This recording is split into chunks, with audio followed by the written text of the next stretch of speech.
anong sense na magsasawa kayo dahil lang sa anak niyo? Kung hindi naman kayo okay. Diba? So far, happy ako kasi sa bagong version ni Mr. B. Diba? Siyempre, yung mga araw, yung lumipas na taon, ano yun, siyempre mga bata pa kami nun, guys. Eh, sabi ko nga, pag walang experience, hindi talaga matututo.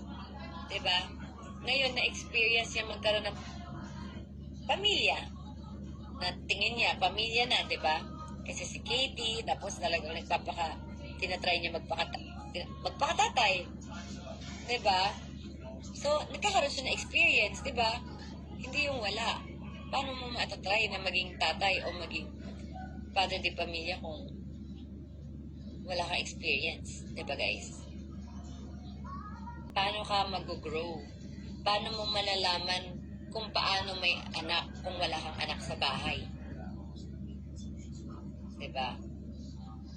Ano ba ginagawa niyan? Ano bang gas niyan or whatever, ganyan. Like ako, natuto kasi kasama ko yung anak ko. Hindi ko sinabing perfect ako. Actually, ang pinaka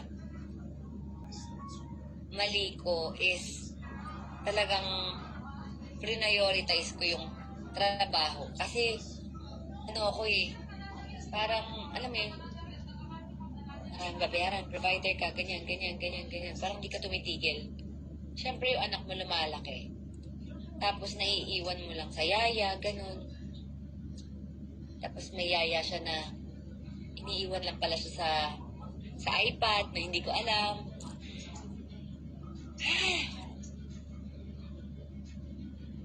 Mga ganun. Hindi ko masisi kasi wala rin akong oras. Puro work. Lalo na work ko nun nung after 6 months ko kay Katie. Nag-start na ako mag-work. Wala ako lagi sa bahay. Ang taping ko nun 4 times a week. Eh ano ba yung taping dati? More than 24 hours.